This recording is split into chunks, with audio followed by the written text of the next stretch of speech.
Okay, yeah. My take here is, and I don't think this is even that hot, but I've just seen the articles lately about what C said, where he says, I'll use Oh, CS2 as a right. motivation and I feel like it'll help me a lot. And then Flamey says, I want to come back and I think I still have something to show. It's like, the hot take here is just that these players coming back for CS2, like this isn't going to reinvigorate them. This isn't going to like somehow breathe life back into their careers. They're going to stay in the same position that they're in right now.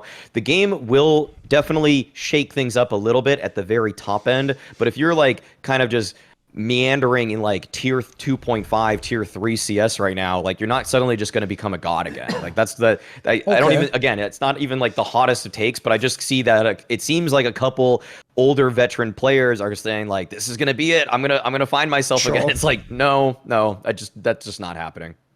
So basically, Mao is saying that Seized and Flame are delusional.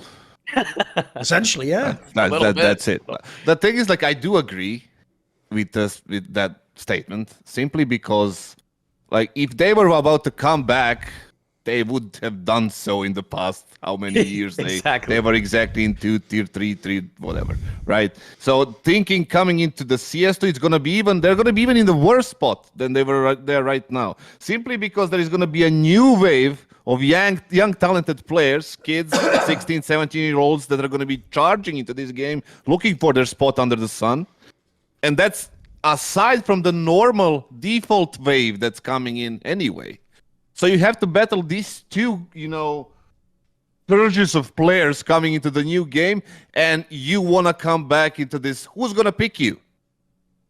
Who's going to put their neck and says, like, listen, I want to get Seized, Flame, or whatever, whoever of those players into my team in the brand new game instead of a super sharp young kid that's not going to demand any salary, little to nothing, and is going to be playing all day, watching demos. He's going to be watching YouTube clips. He's going to be working all day on himself, and he's super sharp, 10, 15 years of career in front of him, and who's going to pick Seized or Flamey over those guys? No one. I'm telling you, no one. The only way they get back on the top is like by some sort of like magical like things that are gonna be circumstances that's gonna be like all in the right place at the right time, so they end up in a team that's gonna maybe ascend to some sort of a competition level, maybe, but that is a very big a very big miracle that needs to happen for I'm not just you gave example of Seized and Flamey, so I'm just following it up. There's many more players like that that are gonna be trying to get back into some sort of glory days, but ain't gonna happen. No. I definitely agree with this take, because you'll notice the part that I think is so disingenuous is that they have to put CS2. If they just said something, Maui, like, I'm motivated to come back to CS now, okay, that's not a terrible statement. But the reason they're putting CS2 is so that, one, it doesn't have to be tomorrow. They don't have to actually be good now, right now. What they're saying is basically, in a little while from now, when like everything's going to be really drastic and changed, like, don't forget about me. I used to be good. And that's all they're doing. It's really bad marketing. Because essentially the best example of this is Forrest, because like Forrest was a better player than those guys, right? When Forrest tells you like, I want to be pro again in CS2, he didn't finish the sentence, guys. That's why you're all like, I don't get it. Why is he not on a team? He means he wants to be on a top 15 team again, guys. He wants someone to come now and go, it doesn't matter that you're, I don't know, we'll do 34, 35 or something. It doesn't matter that you're this old. You've got a whole family. You've essentially moved past that phase of your life and your career because you used to be legendary. Like Assad says, that's what you got to think from the GM side. What GM's going, I'm going to put my whole career on this guy. Like, I get why someone might gamble and buy a Monacy and go, look, if it doesn't work out, fire me. But if it works out, I'm willing to gamble. This guy will become one of the best players. Nobody's doing that with an old legendary player because there's nothing left. Like, best case scenario, they get sort of good again. They're never going to be like a top 10 player in the world. So no GM's doing that. So the problem I have is this. If Forrest wants a gig, I can get him one tomorrow. Which number do you want in Eyeballers? Oh, you wouldn't want to play for Eyeballers. Then you don't get to play Pro CS. There we go. Do you like them apples? Because that's the state of the game we're playing right now. Eyeballers isn't even that far down the rankings, by the way. I'm actually being generous saying that. Like, if you go to Eyeballers tomorrow and you can't perform and show us you're a top X player in the world, then you shouldn't be in Pro CS. Like, this isn't a charity. It's not WWE. You don't get to come back when you're 70 like Ric Flair, and because you used to be legendary, will like pretend you can still fight and be like, yeah, oh cool, Ric Flair's back. Like, this is a sport. Like, even if there's a guy out there with no rep and nobody, and he's good at the game now, he gets to play instead of you, Forrest. That's just the way the game works. And you know why that's fair? Because that's why you got to play CS. Once upon a time, there was some mega legendary Swedish players who, if we're going with Thorin's history, I'd be getting them in all these teams. But instead along came a young guy that no one knew with mad aim called Forrest, and he got to have their spot because he actually, in the game, took that spot. There's nothing. Nobody gives you any of these things. These guys do that interview like someone's supposed to reach out like, hey, do you want a spot? No. Prove you're actually good enough. Because the other problem I have is this.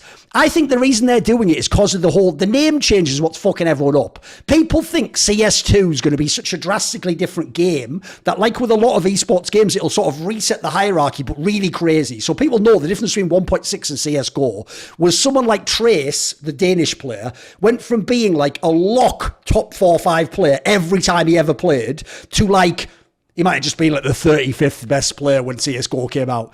If that kind of crazy shift happens, then yeah, you've got sort of an opportunity where you could again prove yourself really good. Even then though, think about who makes it.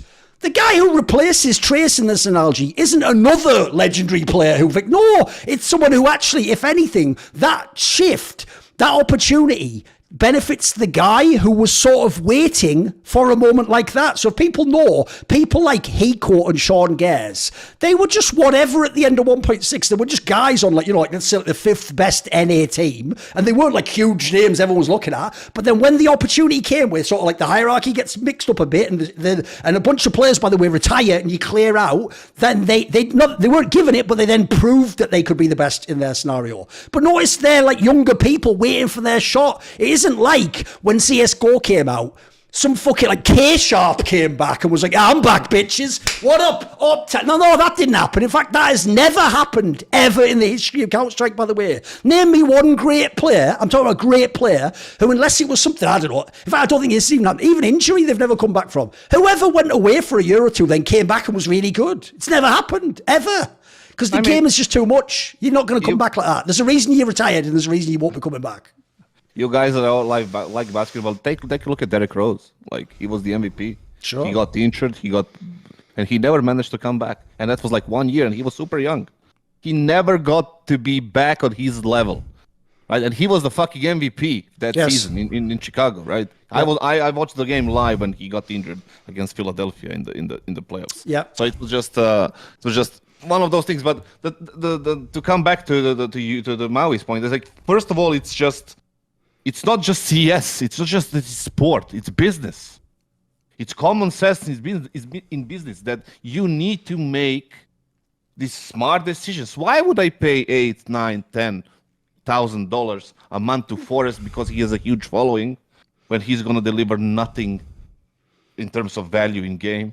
When I can like spend a lot more money on a young guy and just watch him develop and like be super healthy towards him so he can be loyal and stay and then, you know, learn more money and my team can be more successful. Or somebody, like you said, take a gamble like they did on Monacy and stuff like that. So it's first of all, it's business. The other thing is, like you said, like, no good GM. Like, is there any good GMs in fucking CS? Relative to the scene, obviously. It's just, you know, is there any? So maybe he even ends up getting. By the way, that's even an angle that I also noticed they never bother mentioning. They never mention that like salaries exist. They talk like you just get a spot on a team. By the way, there's another thing. If you want to come back and you're willing to play for 2K when everyone else plays for 10K, maybe I can get you a spot. You wouldn't do that. You're, when they also say I want to play again, they mean they want the 10K a month again, Kassad. In fact, I'll just say this and I'll hurt some people's feelings. I think some of these people, the only reason they want to come back is they want the 10, 15K a month again. Absolutely. It ain't about trying to be the best anymore, you know? Mm-hmm. I think one of the examples of the active players right now is Crims. Okay. Like, he's a legendary Hall of Fame player. He was absolutely, you know, a beast when it comes to like fragging and like in the age of Fnatic and like after that. And right now he's not delivering all that much. He's a semi-support role right now, struggling to get his numbers, but he's still somehow there. Nobody would give him a chance, and he was a mega player. Oh, for sure. He was a better player than Forrest in CSGO by far. And is he gonna get a chance? I don't think so. So why would Forrest or Flamey or C's or whoever, right? There's absolutely no logical reasoning unless you are a dumb GM or somebody who wants to waste money. But we have those people, so Exactly. Listen, thing is your real problem is this. You can all have gigs. You just need a time machine and then to send the email I'm going to tell you to write to evil geniuses in 2021. But enough about that. So. See more cool, funny, interesting clips based on topics from my content? Well, subscribe to this channel then, or, be a pleb and don't.